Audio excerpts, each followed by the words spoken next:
place to be is living free in Tennessee.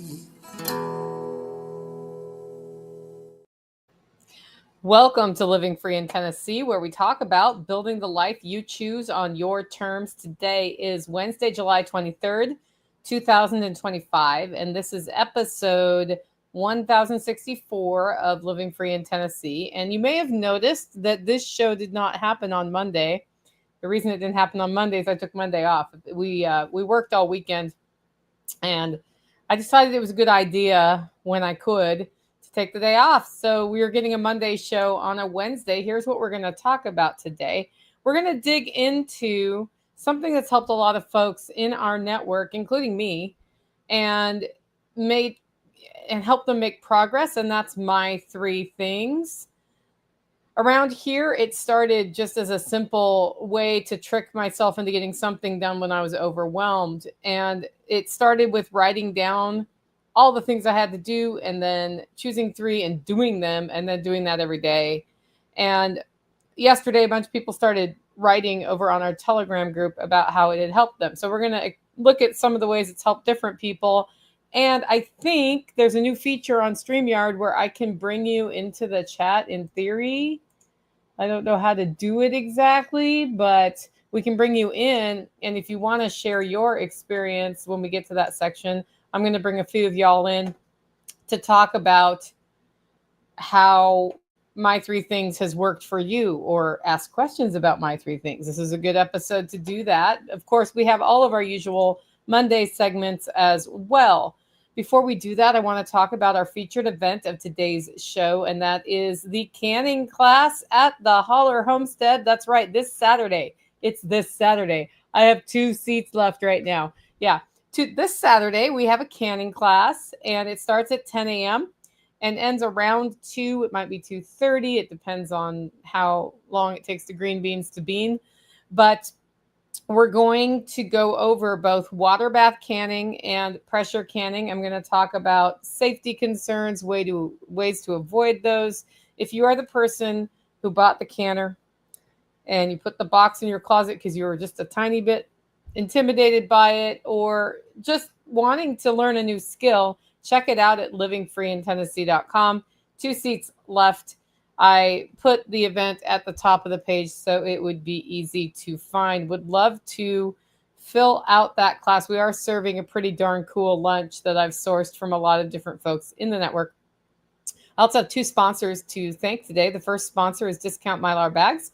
Discount Mylar Bags sources things in bulk and passes on the savings to you. Find out more about them over at discountmylarbags.com. And if you're just wanting to understand how to store your food for long-term storage, there's articles about that. If you want to buy things that can help you preserve your food, like, an Excalibur food dehydrator, they sell those. Check it out, discountmylarbags.com. Our second sponsor of today's show is one that keeps me going every day, and that is Holler Roast Coffee. In fact, I roasted a bunch right before the show.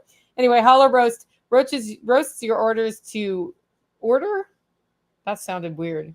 Anyway, they're freshly roasted. When we get orders in, I print out a roasting sheet and do the roasting so that you get the freshest quality roasted coffee you can get delivered straight to your mailbox. You don't even have to talk to a person, for my special introverted friends. Anyway, check that out. Premium coffee at hollerroast.com. And we are going to be at the Pick Tennessee store at the Tennessee State Fair next month. So I'm kind of excited about that.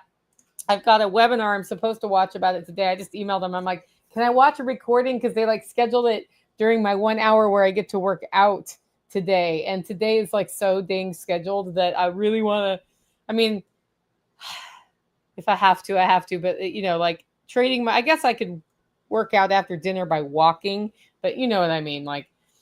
It's supposed to be a real workout. That's all I'm saying. Okay, next up, we have our first segment of today's show, and that's Tales from the Prepper Pantry. This is where we talk about storing what you use and using what you store.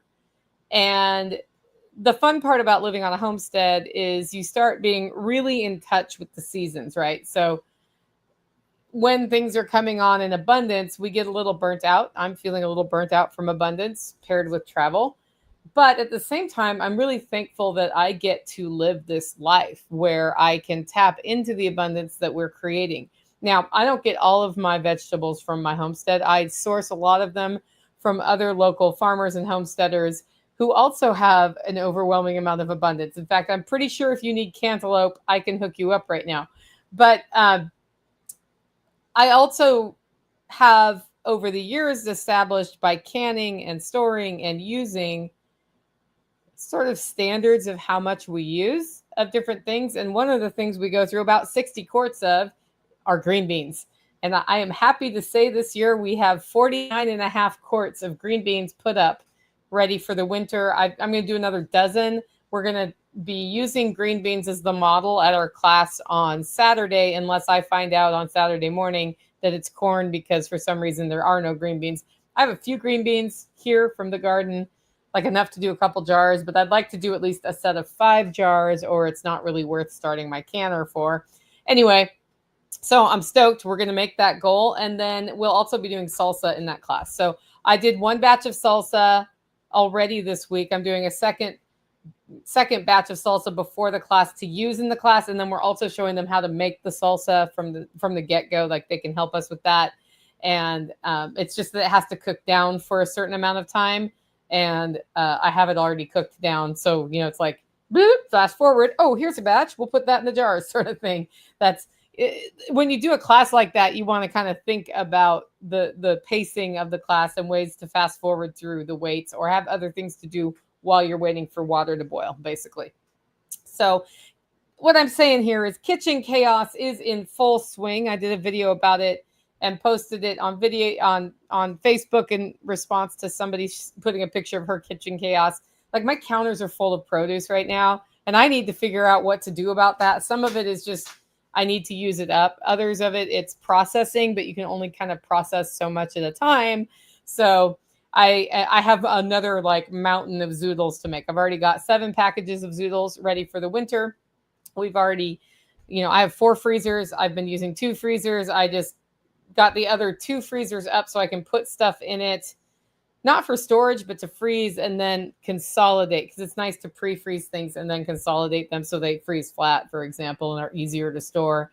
So we've got that in full swing, and it's just sort of like a week in the life of the homesteader in July in the US. It's just the way it works. So the thing that came to mind today, though, is like we generate an overabundance of produce on a homestead and meat on a homestead that's not very big. That's 3.2 acres here. I am running the sheep on additional acreage, but I have 4-foot by 8-foot garden beds right now. 4-foot by 8-foot gardens. That's not a very big garden. It's nothing compared to what I usually have. And even with just that limited amount of space, at this time of year, I have extra. And just think about what the world would be like if every street block had somebody with 4 garden beds with extra that they could share. What if 50% of the houses on that street had it? Like we are through the commercial food system. The miracle is we are able to instantly connect with just about anything here in the US whenever we want it.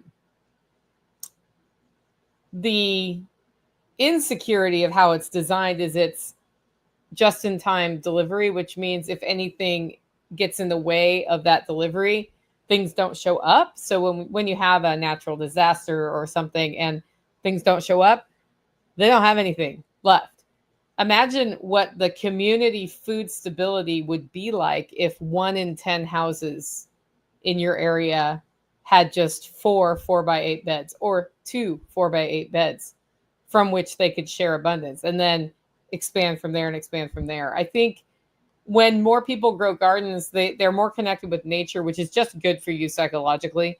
But also, the more of that happens, the more food stable your community is. And I've been thinking a lot about community food stability this year in particular. So we'll probably do a whole show on that at some point. Okay, next up, we have the frugality tip. I don't have one in for Margot, but I have one for you. And it started with as the Holler Hub has been developing, more people have already been starting to come through the Holler Homestead. And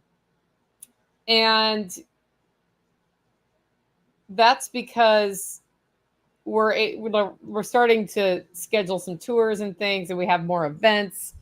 Basecamp, as of this week, is, well, it's not starting on Friday. It will have a room available on Airbnb that people can rent that's in Basecamp, but we share the house. Like, we come in and we make coffee in the morning or whatever for whoever's in the area, right? Because we have a camper and a camping cabin and tent spaces. And so it's like the central area. But there's also a room that does not have a lock on the door yet, but will really soon,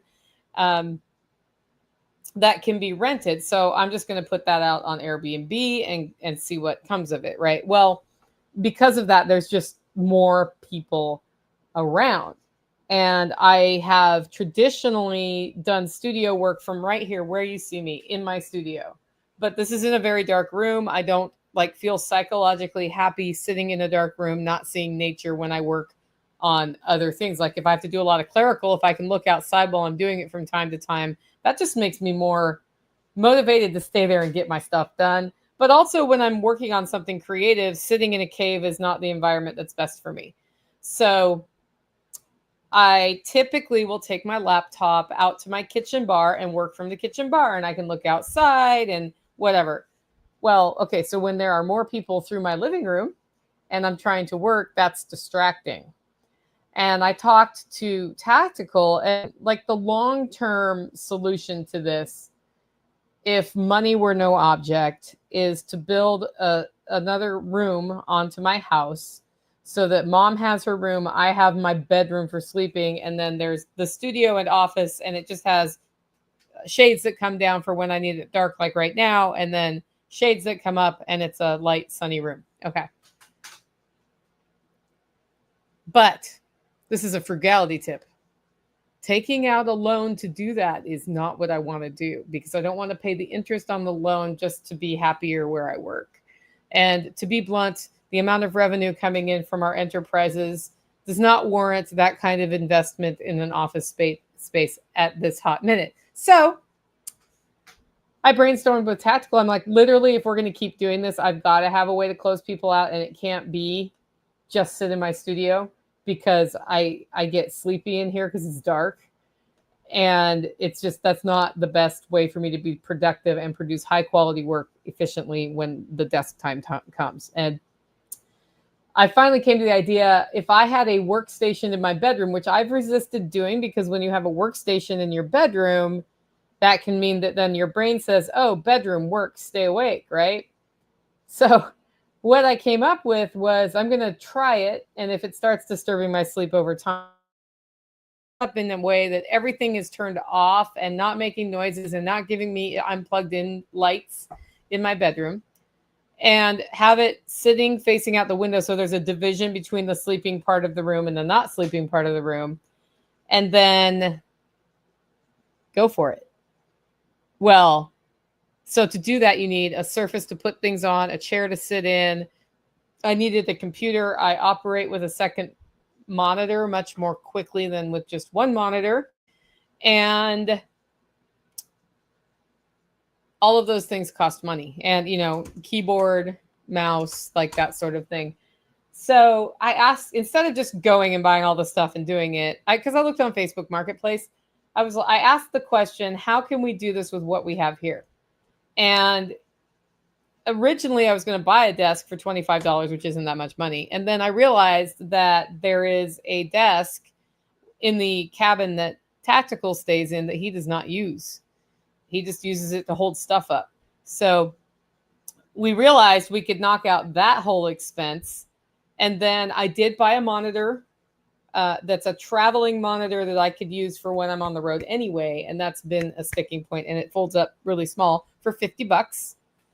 And then I was able to set everything else up for free. Like, I moved the chair I'm sitting on into there when I'm working, and I move it into here, and then I don't end up with a lot of extra cluttery chairs everywhere. And at the same time, my mom sent me speakers that she used to use on her keyboard. She got rid of that. I now have new studio speakers I'm using because they're way smaller, and I'm selling my big 90s era Alesis plus JBL studio monitor, like mixing speakers. So if anybody needs those, let me know. I have them up for sale. If you're, like mixing high-end audio, that's probably what you want to have.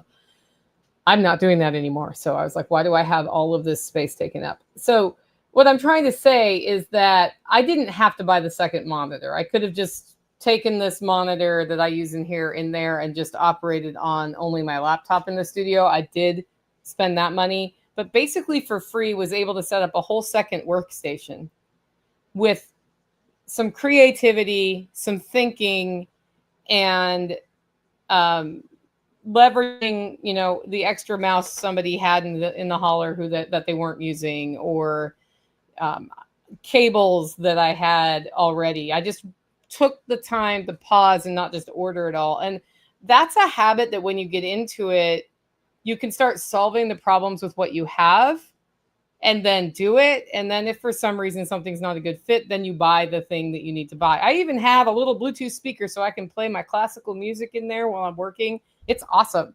So already been working there. My frugality tip is this, though. Ask yourself, how can I use what I have to fulfill the purpose of of the problem I'm trying to solve, not necessarily execute it in the best dreamy way I want to. And that can get you really far in life if you do that.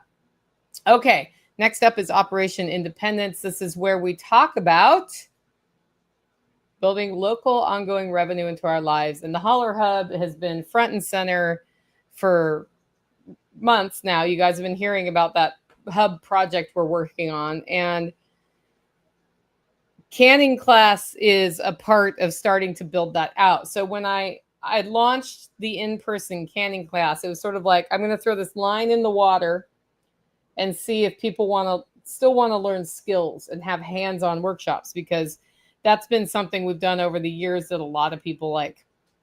And limiting it in size so that there's time for quality interaction, but also linking it in a way, a lot of people don't do this. So they'll do a class on homesteading stuff, but they will feed you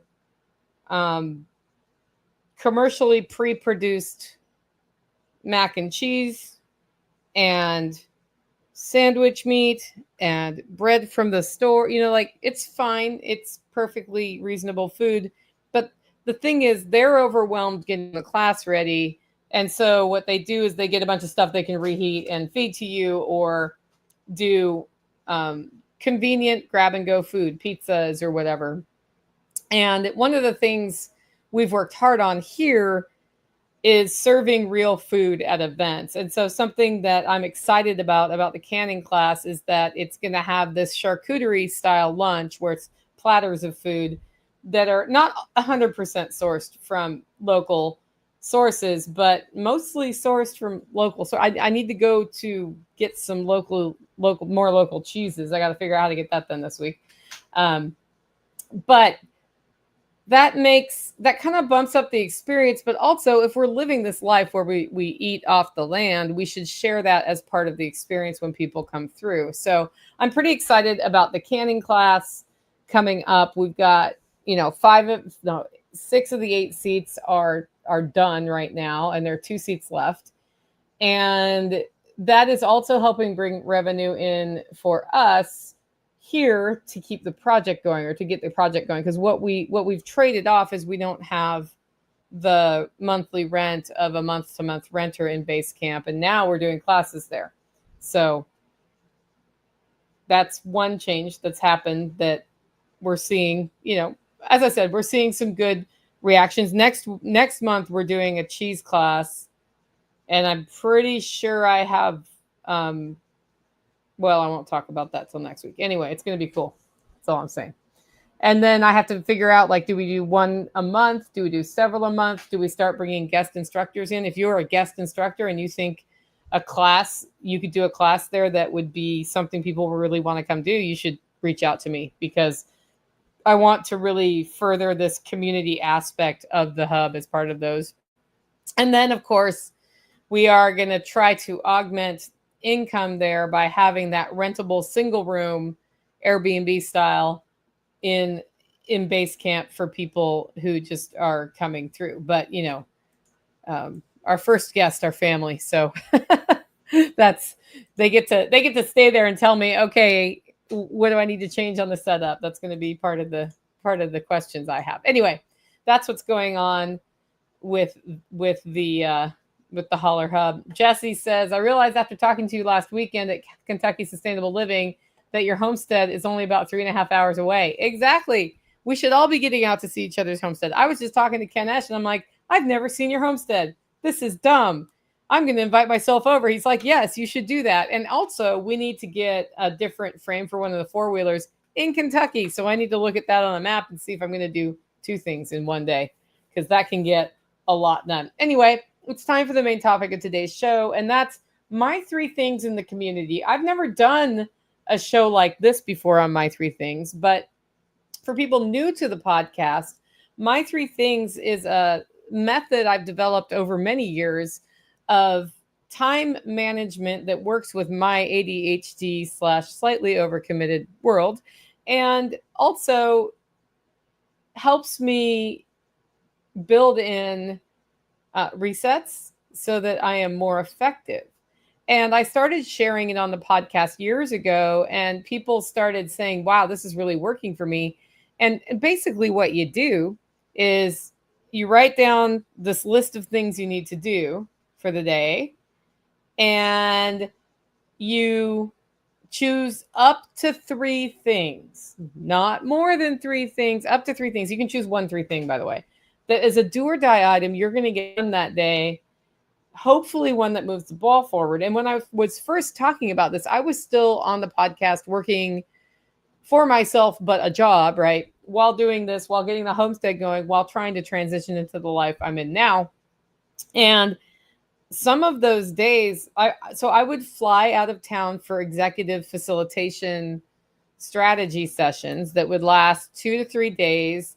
And while out of town, would be working 18 hours a day on those. But they paid, I'd come back with $6,000 to $12,000 in my pocket. So like, I couldn't do anything except for that. But that was my 1 3 thing while I was away. It was like, really do that well, and then come back and I actually have some space because I earned bank to afford what I'm doing here, right? So that was the pattern I was in. And so that was my 1 3 thing while I was away. So sometimes your 1 3 thing is, in fact, you get to go to work and make some money so that you can have a weekend building out your new land that you just bought with your sister, for example, Tori. I think that's what Tori did last weekend. I feel like, or it was the weekend before, she was harvesting stuff from her land and doing stuff with it, which is really cool. So that's what my 3 things is. And it started well before I even moved to Tennessee, when I was advising the vice president of an organization I worked for as his operations person. I'd walk in and he had just been promoted and he was like, I've got so much to do. And I'd say, choose 3 things.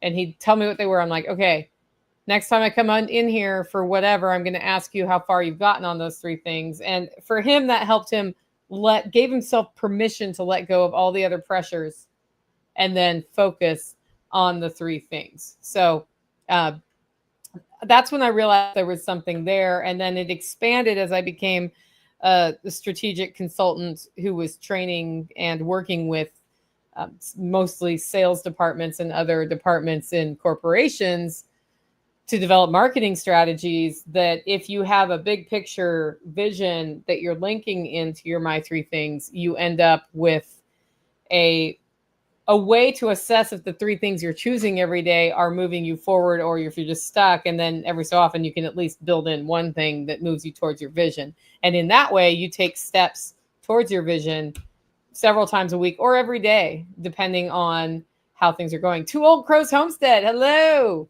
Tori made it. All right. So that's, and as I talk about this, it's probably time to do another series of my 3 things webinars, but we'll put that on the back burner for now. I'm wondering if we should just do a big old in-person my 3 thing in October or something. Anyway, That's what it is. And it's helped me stay focused while building the next phase of the Holler Homestead, which is the Holler Hub, where we're opening up to things. Just because it's a lot like that time when I was doing the executive stuff out of town, but then also I am doing um, a big change in the vision of what we have where on the property and how, and telling people about it so they can come check it out. Um, it's almost felt like I'm drinking from a fire hose a bit, because it's like you can't stop. There's always something to do, but you have to stop or you work yourself into illness, right? So, and the whole purpose of this lifestyle is to enjoy the life that we have, right? So and Self-Reliance Festival is coming. So, it's time to market the crap out of that so that, everybody knows it's happening October 4th and 5th and they get their tickets and all of that. So, so there's all of these things that have to be managed, but at the same time, like the canning class is this Saturday at 10 in the morning. And in order for that to go well, the charcuterie plan has to be all very clear. And I do have somebody putting that together for me who's very good at that. So Lynn is coming over tomorrow and we're going over everything I have and making sure there's not something we need to fill in, right? There has to be all of the stuff I need for the class over there. I already have the outline for the class, but I need to spend time looking at that in advance and making sure how it's going to, like, am I adding anything else about the history of canning or those sorts of things? Send an email to everybody's coming to make sure they saw that they could download the information about the class, because people don't always see that. So there's lots of things like that, but also we just moved the shed and we need to finish putting the RV spot in up above my house, and Basecamp needs to be set up as an Airbnb, and it'd be nice to eat a nutritious meal. And I've got a garden and we've got sheep and I need to paint the lean-to on the, so there's like all of that stuff. There is way more stuff than two people can humanly do here right now. And Tactical's parents came and asked if they could help, and I didn't have an answer for them. If they ask if they can help this week, I have a list, right? So what my 3 things has done for me in that regard is that I have just vomited all the things out that I need to do. And then I've assessed it like, okay, what's going to die? Okay, do those things. That's one of my 3 things. What's going to keep money from coming in the door? Like if I don't ship coffee orders that people have ordered, they get mad, and then I don't have additional coffee orders in the future, right? So got to get those done. And then what can I move forward on? And if somebody helps, what can I say, you could actually help me with this, like the charcuterie platters for the event. Lynn was like, how can I help? I was like, this is how you can help. And that would be awesome because she's so good at putting those together. And she makes them look all pretty too, which is really nice. So that's really helped me stay focused and sane through this and to feel empowered to come back. So 2 Old Crows is here. They just did Kentucky Sustainable Living, right? Helped me come back from Kentucky Sustainable on Sunday when I would have usually been using that day to set up my week, right? And just admit that I needed to take Monday off, and then just take Monday off and have the confidence that things are still going to move forward. So just by implementing it into my life, it's been really awesome. And here's the deal.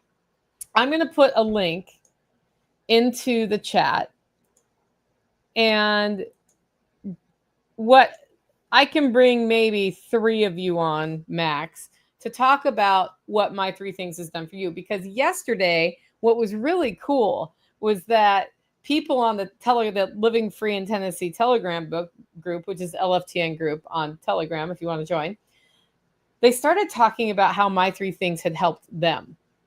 And something I haven't heard a lot about is necessarily from the people using it, how they get it done. 2 Old Crows says, I've got a huge list of need to get done. I'm liking this, my 3 things. Yes.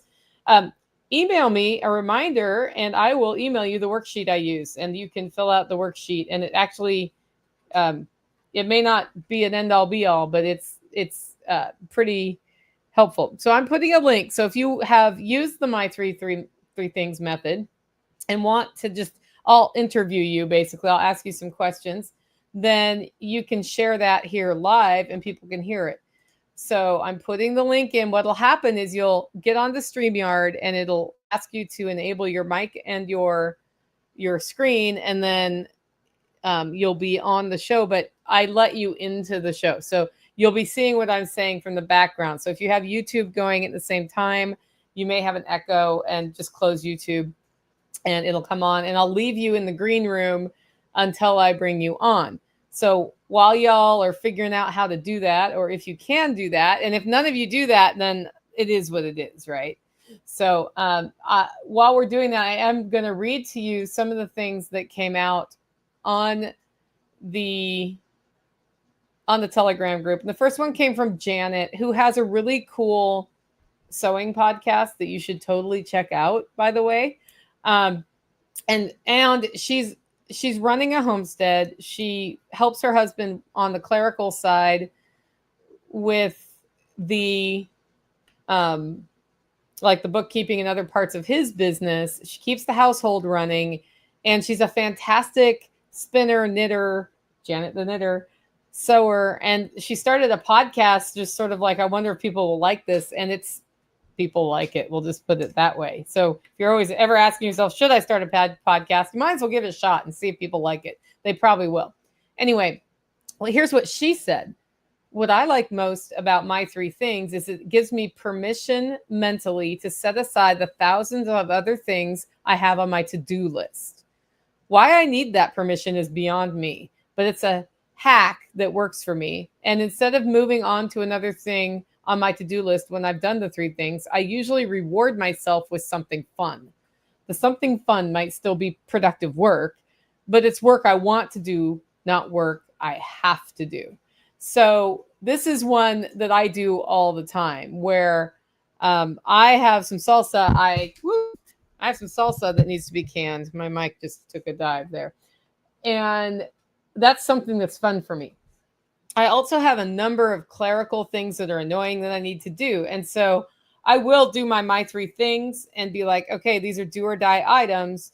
And I usually include a fitness one on there every day, because I have to remind myself to get out and move when I'm, especially when I'm hyper focused on producing non-active work. And so when I get my 3 things done, there's still more stuff on my list I can do. I don't just stop doing things for the day.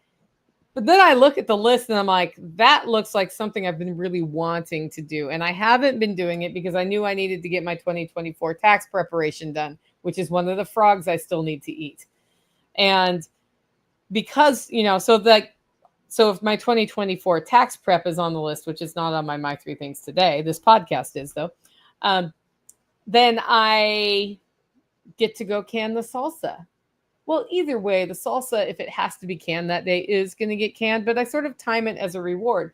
Or I really want to put together all of the marketing materials for the Chief class, because I'm pretty excited about how that's going to be. And as a result of that, like, I could sit down and 4 hours would go by and I would have all this marketing stuff done. But what's more important than that? A couple other projects. And so if I get done with these other projects, I might set a timer and say I get half an hour on that. So that's a really cool way. And just a reminder, guys, if you want to share your experience live, I have put a link in the comments on YouTube and Facebook. I haven't put it on. Let me figure out how to put it on. I'm going to put it on Rumble too. I apparently my comments aren't going to Rumble. They're supposed to go there, but they don't always. There's something up with that. So Rumble, I'm putting it on there too, and you guys are going to hear a little bit of an echo, and then boom. So yeah, if you want to join, just pop that link, and you'll be good to go. Anyway, so the next testimonial comes. So Janet posted this and it made everybody start talking about it. It came from Joe, who's retired. Why does Joe need my 3 things if he's retired? He doesn't have to be anywhere, right? Well, he said this: being retired, my 3 things helps me stay active, even if many of the things are now minor. Sort of a more goal-directed puttering.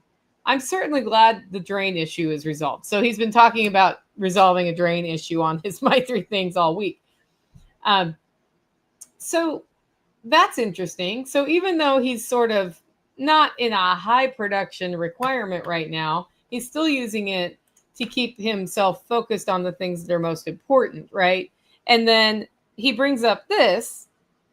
If you're in the Telegram group or the Facebook group, you can start posting my 3 things. The whole reason the Facebook group even exists is that Kurt, who's a community member of ours, heard about my 3 things, started using my 3 things, was trying to build. He's really into aviation, but he was working at a machine shop. He wanted to do more with flying, and he started with a paramotor, which is like a big fan with a lawnmower engine and a lawn chair, and you fly with that. It's not quite the same. Looks a little sketchy. That's all I'm saying. It's got a big wing. It's actually pretty cool, but it's from a budgetary standpoint less expensive than buying an airplane. And he was like, I need to stay accountable to doing my goals, Nicole. And the My 3 Things is helping me, but posting them publicly would be better. Why don't you start a Facebook group? And I was like, I will, but you have to promise you'll put my 3 things in there every day, because I'm trying to get this podcast off the ground. And so for a long time, people were posting stuff there. When I got pissed off at Facebook and went over to MeWe, which it imploded too, people stopped posting as much in the Facebook group. People have started posting in the Facebook group more. It's called the Living Free in Tennessee Coffee Break group. So if you want to post my 3 things there, you can. But that public declaration can be really helpful if you've been like, okay, I'm committing to this. And then people will ask you how it's going. Or if they see that you're posting the same thing over and over, they'll be like, do you need some help? Do you need to war game what's up with that 2024 tax item that keeps coming back on your My 3 things? Or do you just need to stop being a baby about it and get it done, Nicole? So those sorts of interactions help. And it's more of a friendly accountability that comes as you share it publicly than make you feel bad thing. And I think that's part of what's important about my 3 things. If for some reason you don't get your 3 things done one day because the sheep got out and you spent half the day chasing sheep and you're just plumb out of time. That happened to me yesterday. I was plumb out of time and didn't have time to roast my orders. The mailman had already come, and I was like, well, I'm moving roasting to the top of the list of my 3 things tomorrow and doing that first so that it's done, right? So that's that community accountability is super helpful too. Okay. Next, we have Scott. Scott says, my 3 things gives me focus on things that need done for that day. Keeps non-important stuff for fill work. We have a fill work board in the Holler Homestead. As part of the transition to the Holler Hub, there's even more to do, and Tactical and I need to do a better job of staying aligned on the big picture priority, which can be a struggle because my understanding of the big picture priority and his understanding of the big picture priority can be 2 very different things. And then sometimes he's like in a mental space here and I'm in a mental space there, and they're not compatible. And I'm like, why are you doing that? Well, why are you fussing around with plants in your rock garden? Well, because it makes him happy is why, right? And every time he does it, it becomes a little bit more beautiful over there, or there's a little bit more remediation for any runoff issues we're doing because we're dealing with erosion issues here. And if he's just busted nut next door, putting fencing up for the sheep and it's hot, it actually absolutely makes sense that he could be focusing calmly in the shade, pleasantly on the rock garden. I'm looking at the list of things we need to do freaking out because I'm in a different mental space. So I have learned to ask the question rather than get mad, but I used to get mad. But that list, I have a list of 5 to 20 minute projects that could be done that will help us be ready for Saturday on the chalkboard. And today we started out the day with me saying these 2 things on that board really need to be done today because I need to make sure they worked. One of them is related to a wasp nest. I need to make sure the wasps are really not in the outdoor shower before somebody is using the outdoor shower, because when there's wasps in the outdoor shower and you're naked in the outdoor shower, you feel a little vulnerable. Even though they probably won't sting you, if you do the wrong thing, they will. And then you're naked and you know what I mean? So That's all the list today is kill the wasps, right? So that one is another good thing. And so that tells me that's somebody who hasn't gone through the big picture life strategic plan part of my three things. They're using it in their day to day and it's already helpful. You can use it in your day to day and it will already be helpful. And you can take time to figure out what your bigger picture is, because, just build the Holler Hub is not my vision.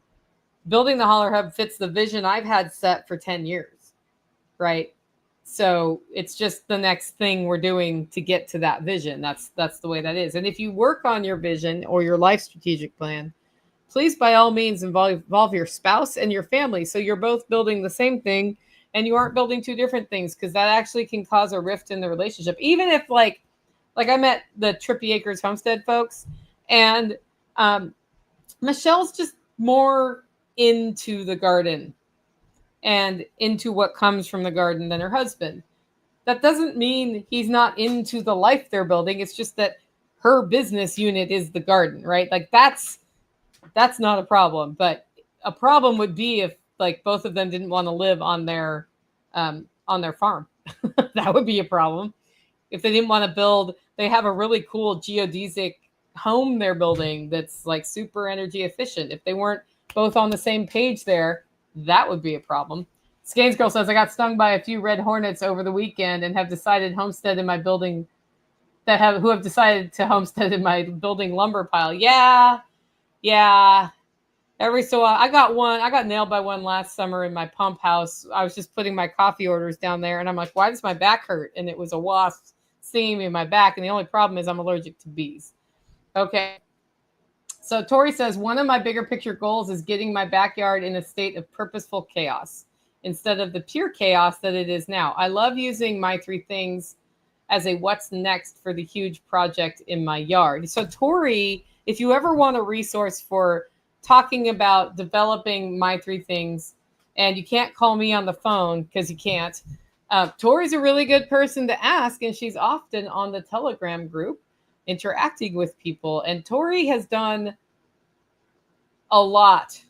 She may have done the most out of everybody, but I'm not going to say that because I know a couple of you who've done a lot as well. She's done a lot with my three things in her life, really drilled down on developing her life strategic plan. She took my webinar course and went through the whole thing again and refined it. And she's really good at giving advice about my three things. If I ever grow this to where we have consultants for my three things, she's on the top of the list. She's one of the people who'd be very good at helping people with my three things. So anyway, that feedback is helpful. And, she knows that she wants purposeful chaos, not just chaos. I think that means she wants to permaculture her backyard and have one thing feed another and have it in a manageable set of systems. Tori, them's high dreams, honey. We're still doing that here. It's like our rabbit system is not a system. It's like they're alive, they're doing okay, but it needs to be more of a system. And that's the next system Tactical and I are working on for the animals, is making the rabbit system a better system where it's a cycle of rabbits, feeding things, poop collection that makes sense, maybe some poop sales, which means it needs to be round and dry and not a big mat of mud in the bottom of a cement tray that I use gloves to spread in my garden. But yeah, so that needs to be a system, as does the biochar, so as you get into the developing the chaos, so you can definitely see it work. Two Old Crows Homestead says, can I get to this webinar? So if homesteadskills.academy was launched, you totally could. But you can email me and I can probably link you with some of it. Anyway, and I was just talking about like maybe we do an in-person My Three Things in October at the Holler Hub at Basecamp and actually do it live and in person. So Amy says, I'm here anytime you want to talk rabbits. Okay, this is the last chance. Nobody's been brave enough to come on my show yet. I'm sending the join link one more time. I have one more testimonial to share. If none of you are brave enough to come on and talk, and I know Tori isn't because she's probably at work on a break or something, then we will not do that. Jenny says, I hope you learn to prioritize yourself too. Hey, I took Monday off, Jenny. I did a good job. I took a walk first thing this morning, even though I really needed to do those coffee orders. I barely got them. I barely got this show done on time because I took that walk. Because I also needed to deal with housekeeping, and my first hour of the day was just set a timer and clean house for an hour because that is the way it is. So, yeah. Okay. So this last one comes from Anne. And if you've been on the Telegram group, Anne's been going through a time in her life where everything got real busy all of the sudden. And I think it's exciting what's happening for her, but she's got to move. Moving is hard. Okay. So Anne says, most days my things looks like just a to-do list, but it gives me 3 of the most important things to get done that day. They may not be things that are moving forward, but they are things that keep me from falling behind. There are days those ADHD butterflies would get the best of me without the 3 things to focus on. This is what 3 things does for me, Anne. And she's talking about using it not to get ahead, but to not get behind. There are times in our years, like I have a time from November to the end of the year where my goal is not to fall behind, because there's so much order to support at Holler Roast Coffee for Christmas. And, you know, there's a number of things going on at that lot. There's a 6-week period of time where it's like choir concert, fundraiser, like all of these things just really stack up. And I do the same thing with my 3 things. At that point, I'm less worried about my big picture life strategic plan, and I'm more worried about this stuff. I have to not fall behind, because if I fall behind on one thing, it's a problem. If I don't build in rest, I'm going to get sick. If I get sick, I'll fall behind, to Jenny's point. So that is a great way to do my 3 things. And 2 Old Crows Homestead says, sign me up. Not getting stuff done is one of the things that makes me crazy and really gets me down. Yeah, we should talk, because I know a lot about what you're doing. And I know that this is the week after you just did Kentucky Sustainable Living. So I feel like you should just be taking the week off, right? If you could. But you do a lot. And so I think we should talk about this method, because it is, for you, probably giving yourself permission to choose what isn't going to get done and feel okay with it. It doesn't mean stop doing stuff, but, you know, I keep saying that I'm going to start this support group of women with homesteads who are, you know, like Emily Hoff and a whole bunch of us, who, like Dawn Gorham, who we feel guilty because X isn't done. And for everybody, X is a different thing. For me, it's like my house is really dirty right now. For Dawn, she's like, I didn't cook the stuff I grew in my yard tonight because I was just plumb out of energy. You know, for Jenny Hill, it might be something else. Like, all of us have a different thing. I know somebody who's not getting the food preserved that she's growing in her garden, right? We all have these places where it's like, if we were perfect, all of this stuff would get done all the time. But the reality is the day only has so much long in it. And I thought it'd be fun to have a support group where we talk about these things openly, like admit that our pantries are a mess, or our kitchens look like my kitchen looks like right now, or we just ate Taco Bell instead of actual real food. And then talk with people who have that under control and learn how they have it under control, and see if there's a way to build that into what we're doing. Or give ourselves permission to not have perfect and just have good. And good is good enough sometimes, right? So Jenny says, I know about getting sick. It's hard when you're trying to survive and do 3 things, but it's possible to create things that do get done in order to see progress. Yeah. Skanes Girl says, I feel guilty for sitting this morning. You probably needed to. Every time I walk out the door on my walk without my weighted vest on, I'm like, oh, today was the day I needed the rest from the weighted vest. I don't go back and get it. So I can't even, 2 Old Crow says, I can't even sit and relax at home because I'm always thinking there are things that need to be done and I need to get up and do it. Yes, I feel your pain. I made it so my bedroom was the place I could go and close the door in that situation so I didn't see anything else, and gave myself permission anyway, because you're right. I still like I have a list. I have quite the list. So but sometimes you actually do just need to sit and relax so that you are more effective. Because if you don't do that, in addition to possibly getting sick, what could happen is that you're not as effective as getting the things done. And then you take longer doing them than if you would have just taken the break, given your body the reset it needs, or your mind the reset it needs, and then do those same things. You probably get the rest plus the things done, rather than if you're like operating at half-mast because you're just exhausted.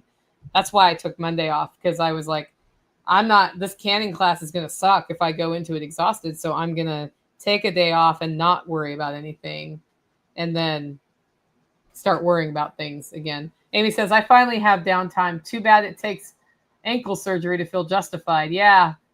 See, this is something we need to talk more about, my friends. This is something we need to talk more about. So anyway, so that's everything. Jen says it's possible to add sitting to your three things. Time to cap it if you need it. Yeah. Okay. So that's the last thing we're going to end on, right? Is that, so my three things can really help you in a number of ways. And if I'm hearing a lot from the audience right now about not getting any rest, and that rest and reset is so necessary for future productivity. There's a difference between all I do is rest and I'm procrastinating resting, which is just feeling overwhelmed and not doing anything, and actually getting a real reset. So the trick is to find what's the reset for you. Something I do almost every day is, without technology, have a cup of coffee. Now, I've been reading a book I wanted to finish every morning. This morning, because I knew I was feeling really extra overwhelmed, I brought my journal out and I said, I get to have a cup of coffee and I'm going to pray on what the priority should be. I'm going to write the day's plan. And then after that, I'm actually going to start way earlier than I usually start. I'm not going to read the book that I usually read, but I'm just going to look at the glory of the sun rising in the east while enjoying my cup of Holler roast and just choosing what I'm really going to do today. And I'm going to write, and I did it like morning, noon, and evening, right? We're into like right after this podcast is considered the noon segment. And in fact, this podcast is in the noon segment. And then once I did that, I chose three things that I'm really going to finish all the way. But I included walk the dogs in one of my three things, because for me, that's a way I also reset, is when I walk the dogs, I don't have technology on me. I'm looking at the woods. I'm interacting with my dogs. I'm getting physical activity, which helps. And then that lets me go, right? So that was me building in a reset. And a reset can look like exercise. It can look like a quiet cup of coffee. It can look like I actually just, what resets my mind is watching a movie. Schedule the movie in, right? Like sometimes you got to schedule the movie in. For me, after the last, like I hyper produced and had to really rest, I went into the bathtub with a book for 2 hours and I stayed in that water reading a fiction novel for 2 hours. Then I got out, got dressed, made a quick reheated dinner, and read the book for the rest of the night until I went to sleep. And I probably got cumulatively 6 hours of straight up fiction reading in. And by the next day, I felt great. For you, that's your own thing, but you can build that into your my three things. You know, that's actually the purpose of it, is to be flexible enough that you can really use it. So, you know, the world around us is messy. We are messy. Our community is messy, but you can do three things or up to three things every single day and see how far you get in a week, and then in a month, and then in 2 months, and then in half a year, and then in a year. And it's surprising how fast things start coming together and becoming exactly what you want your life to be, rather than bemoaning what your life could be. Anyway, if you like the show and want to support the work I'm doing here, you can do it in two ways. One, get your coffee at hollerroast.com. Two, consider becoming a member, and you can find more about that at livingfreeintennessee.com. With that, go out, make it a great week.